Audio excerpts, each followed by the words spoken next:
大家好，我係 Alex。今日我想同大家分享一本改變咗全球無數人思維嘅書，叫做《The Secret》，中文叫《秘密》。作者係嚟自澳洲嘅 Rhonda Byrne。呢本書自從2006年出版之後，全球已經賣咗超過3000萬本，仲被翻譯成超過50種語言，成為其中一本最受歡迎嘅心靈勵志書。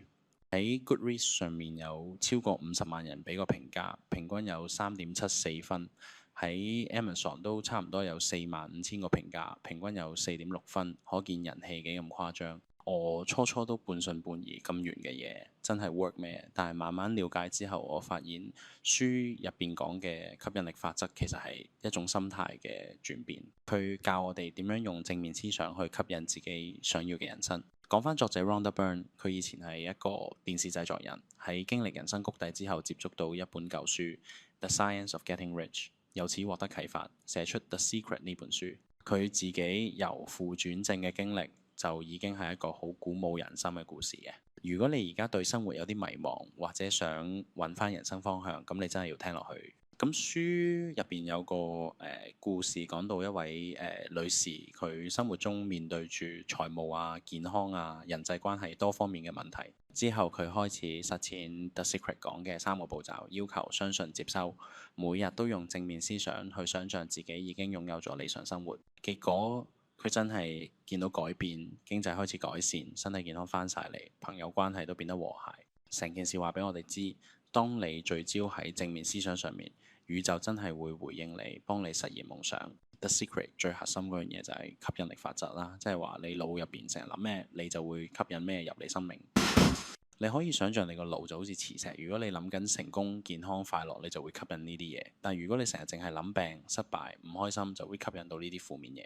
我朋友阿明以前成日覺得自己唔夠叻，咁成日都灰沉沉咁，即係喺工作上都冇咩發展。直到有一日佢開始轉念，專注喺自己做到嘅嘢上邊，結果工作有突破，人際關係都好咗。所以實際上你可以每日花幾分鐘，想像自己已經活緊喺理想人生入邊，感受嗰種快樂。呢種感覺會幫你吸引更多同樣頻率嘅事物。書中仲提到一樣嘢，感恩係吸引更多好事嘅關鍵。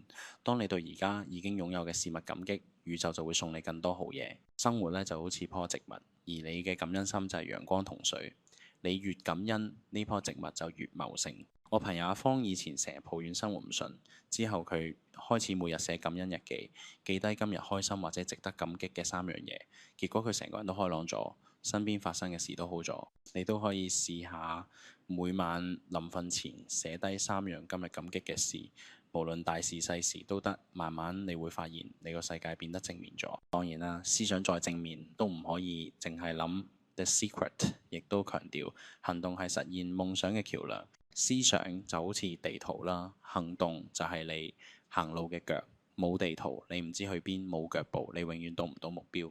我另一個朋友阿強成日講想創業，但係一路冇開始。直到有一日佢話唔可以再等啦，開始每日做一樣小事，揾資料、畫計劃、聯絡朋友。1年後佢真係開咗間自己嘅小生意。你只要一日一小步啦，慢慢會行到好遠啦。睇完 The Secret， 我最大嘅體會就係思想真係有力量。當你開始轉變思維，去感激現況，再加埋實際行動，你個人生會慢慢轉向正面。咁書入邊有句説話，我特別中意。當你真心想要某樣嘢，成個宇宙都會聯手幫你實現，都係嗰句嘅。聽完萬卷書，務必踏出第一步，你嘅人生先會